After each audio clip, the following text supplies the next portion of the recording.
Muito bem.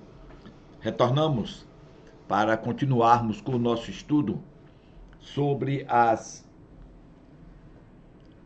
descolonização das colônias na África e na Ásia, dominadas pelas potências europeias e mesmo pelo Japão.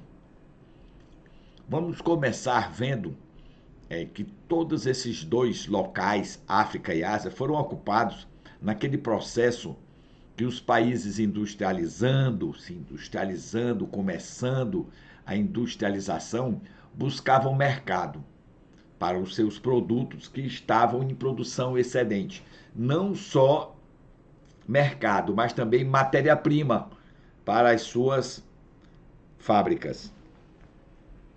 Vamos começar por Moçambique, quando Portugal, desbordando o Cabo da Boa Esperança, chega na costa leste da África, ele vai encontrar o que mais tarde vai ser Moçambique.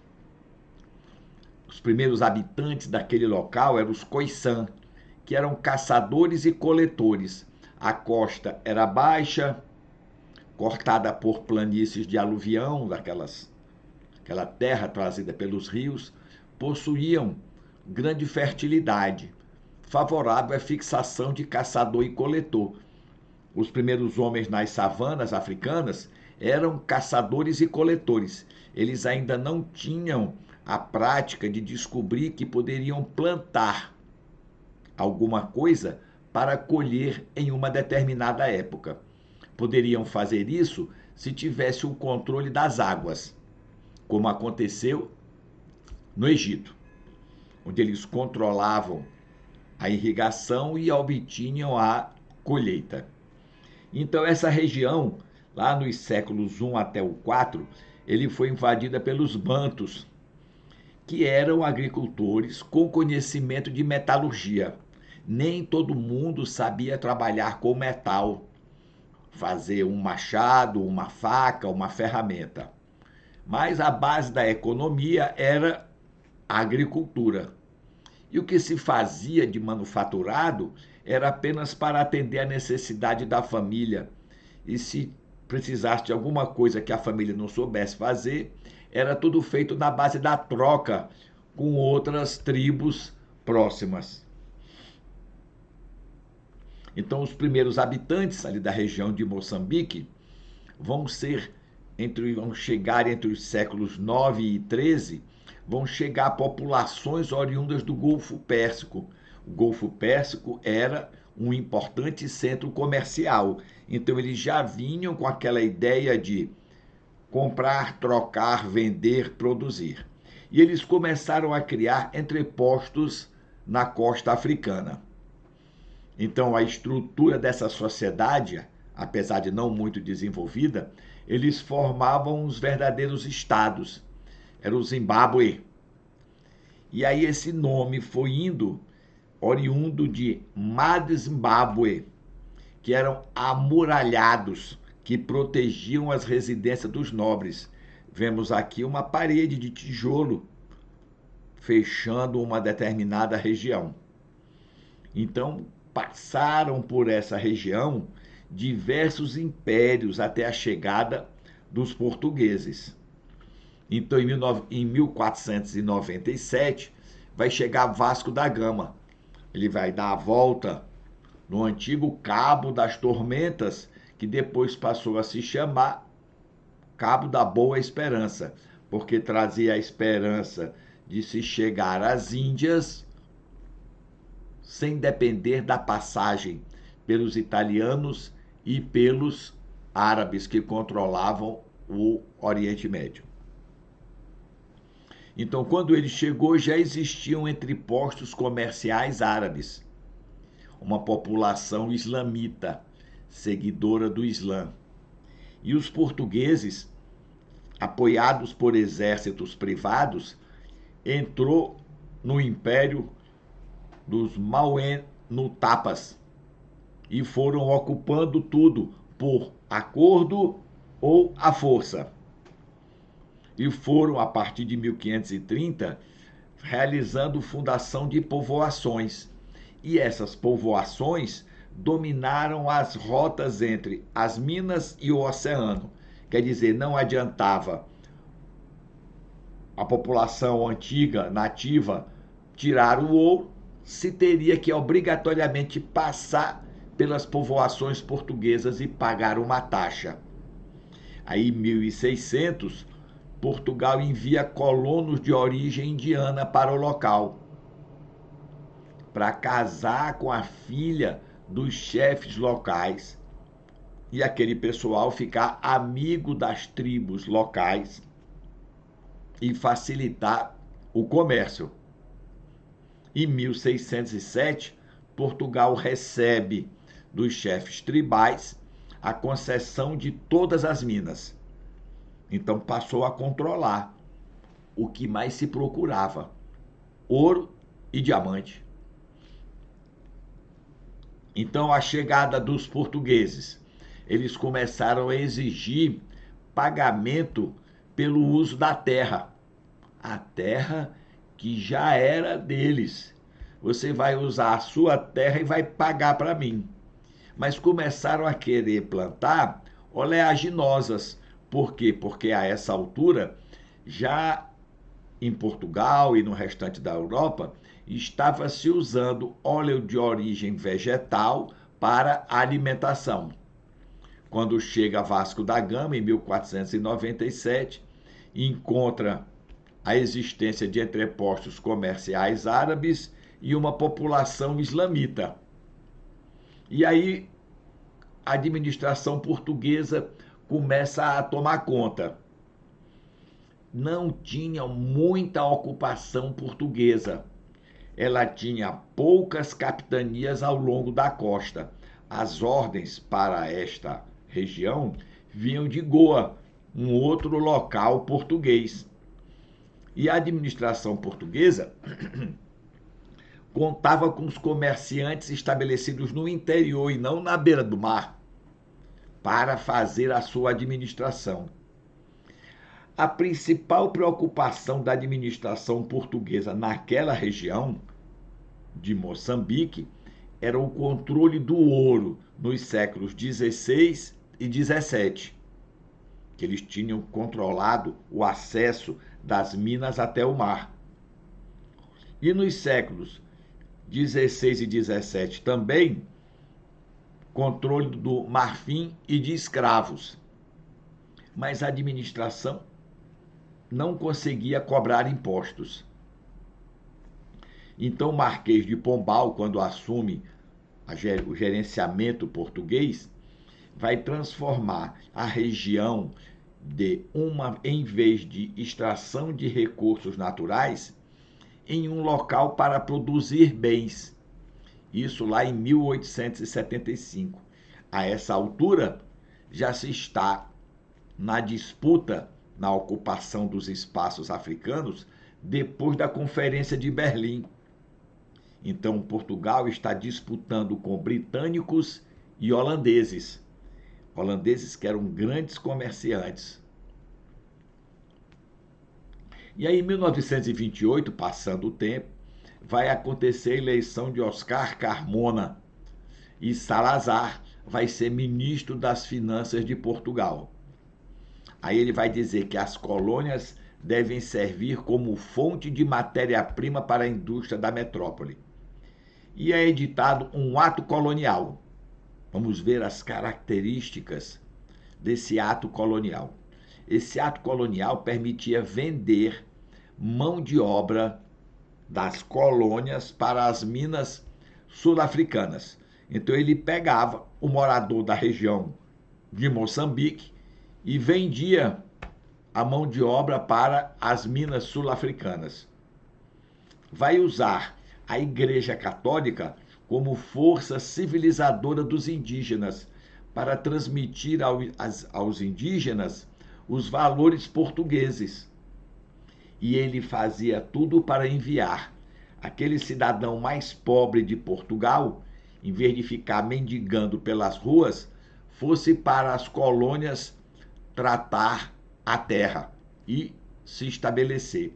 Essas ações desagradaram tanto os portugueses como os nativos, os residentes nas colônias.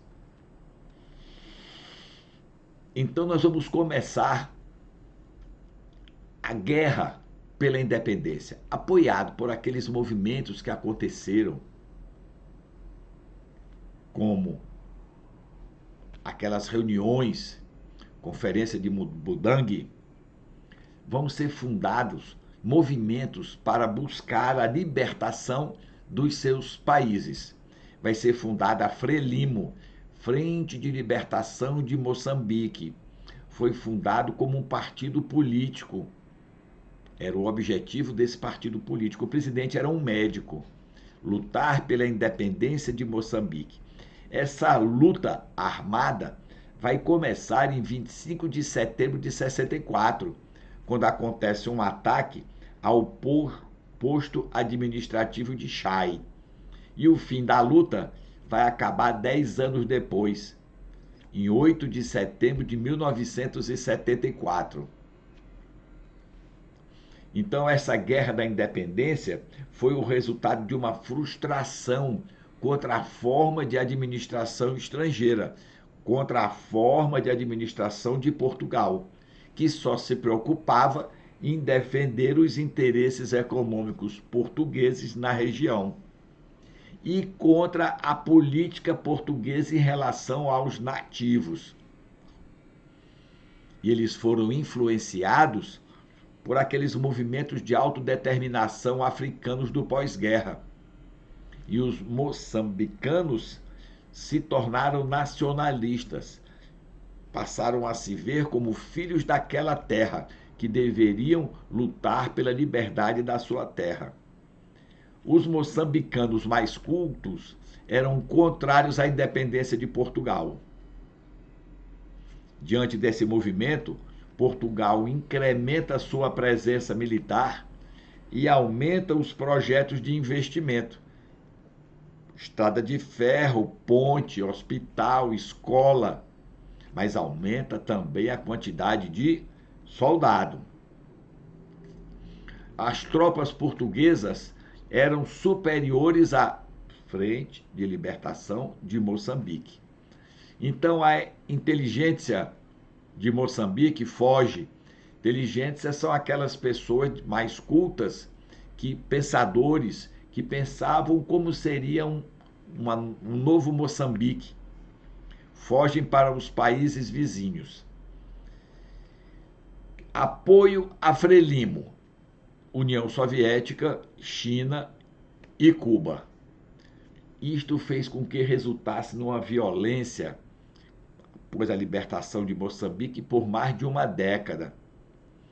Em Portugal, vai acontecer, no dia 25 de abril de 1974, a Revolução dos Cravos, onde o governo salazarista, linha dura, cai. Cai pela insatisfação da população com o esforço de guerra, do que eles tinham que gastar para sustentar as colônias. E as colônias sentiram também as consequências de tudo que ele fazia. Então vão acontecer impasses políticos nos territórios ultramarinos, que vão levar a esta queda do governo português, a Revolução dos Cravos, em 25 de abril. Então acaba o domínio português. Aí a gente vai para o outro lado da África, vamos nos voltar para o Atlântico, quando vai começar a Guerra de Independência de Angola. Como é que Angola foi ocupada? 1482, antes do descobrimento do Brasil, o navegador português Diogo Cão chega ao Reino do Congo. Chega ao Reino do Congo e mantém um bom relacionamento, consegue fazer um bom relacionamento. O português leva arma de fogo, tecnologia, escrita e religião. O Reino do Congo oferece escravo, marfim, mineral e especiaria. Aí, em 1575, quase 100 anos depois, Paulo Dias vai fundar Luanda, que era uma praça forte. O português em Angola não fez como em Moçambique. Em Moçambique ele ocupou o terreno, ele entrou e foi ocupando todos os espaços. Em Angola ele não faz isso. Ele vai montar feitorias, pontos fortes, praça forte. Então ele leva 100 famílias e 400 soldados. E aquela praça forte é destinada ao tráfico de escravos. Então ele não tinha uma ocupação continuada. Certos pontos dos rios que permitiam a entrada, eles faziam feitorias locais para o comércio. E aí vão começar a acontecer conflitos com os reinos locais. Já não vai ficar tão bom o relacionamento. Qual era a importância de Angola para Portugal? Angola fornecia escravo para as minas no Brasil. Quando acontece a dependência do Brasil, em 1822, Portugal perde tudo que o Brasil dava. Então vai haver uma perda de arrecadação, de rendimentos, de tudo oriundos do Brasil. Então, Angola muda de importância. Veja que nós já estamos aí depois de 1822. Está para acontecer a Conferência de Berlim. E aí Portugal passa a enfrentar a concorrência das potências europeias, do acordo que fizeram lá na Conferência de Berlim. E a África, nesse momento, é um importante polo para o desenvolvimento industrial europeu. E aí, na segunda metade do século XIX, devido à pressão exercida pelos outros países, Portugal começa a retomar a ocupação de Angola. O interesse imediato é o tráfico de escravo. Mas o fim da escravatura em Portugal vai acontecer em 1778. E aí Angola vai ser usada para a agricultura nas plantações, principalmente de algodão, para exportar para a Inglaterra. Então, na época da Conferência de Berlim, por falta de recurso, menos de 10% do território angolano estava ocupado por Portugal. E ele só foi alcançar o controle dessa ocupação, desse espaço, em meados do século XX, um dia desse, fazendo intenso uso de uma força militar. Em 1910 é implantada a República em Portugal. A República Portuguesa tinha uma política mais democrática e aí começaram a surgir movimentos de libertação lá nas colônias. E aí em 1932 Oliveira Salazar sobe, um cara linha dura, que vai enfrentar os anos 30 de crise econômica. E aí eles decidem pegar Angola e plantar algodão, porque algodão dava um grande lucro. E ele usava como mão de obra uma lei que foi decretada, onde era possível você praticamente fazer um trabalho forçado dos nativos das colônias. Então vai ter também o Estatuto do Indigenato, onde as pessoas vão ser divididas entre civilizados e indígenas. Diante desta lei, o africano não tinha direito político, mas podiam estudar em Portugal, os mais abonados, os mais sortudos. E aí, lá em Portugal, os estudantes começaram a se organizar para lutar pela independência dos seus países. E vão surgir movimentos nacionalistas. E um deles, o MPLA, Movimento para a Libertação de Angola, mais elitista, formado pelo pessoal que tinha estudado em Portugal. No pós-guerra, Segunda Guerra, as potências europeias começaram a libertar as colônias, mas Portugal não aceitou. E aí vão surgir movimentos buscando a libertação dessas colônias. União para a Libertação de Angola, Frente Nacional para a Libertação de Angola, Movimento para a Libertação de Angola, União Nacional para total independência de Angola, e aí vão surgindo, cada um deles com uma característica. O MPLA, maioria branca, mestiça, intelectual, membro da elite urbana, posição política de esquerda, liderado por Agostinho Neto, apoiado por União Soviética e Cuba. Frente Nacional para a Libertação de Angola, apoiada pelos Estados Unidos. Treinavam as tropas no Zaire. Os Estados Unidos financiava. A UNITA, de Jonas Savimbi, era um dissidente do FNLA, mas era o mais fraco dos grupos, tinha aproximadamente 500 guerrilheiros. As forças portuguesas, quando começaram os conflitos, 1.500 militares em Angola, quantidade bem pequena. Aí ele passa para 33 mil e no final do conflito passa para 65 mil. Os conflitos vão acontecer como? Vai ser um conflito extenso, muitas brigas.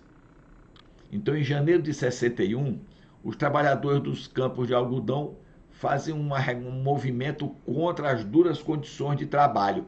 Aí destroem plantação, ponte, casa, e a força de segurança bate duro em cima deles. Aí, em fevereiro, 200 guerrilheiros do MPLA atacam a casa de reclusão militar. Eles queriam libertar uns presos, não conseguem. Morre uma quantidade de guardas da prisão, mas morrem 40 e tantos guerrilheiros. Quantidade grande. Então ocorre uma pressão para levar essa questão para a ONU. Aí em março de 61 ocorre um ataque da União para a Libertação de Angola, no norte de Angola. Mata um bocado de colono, português, branco, de qualquer cor que fosse, eles atacam.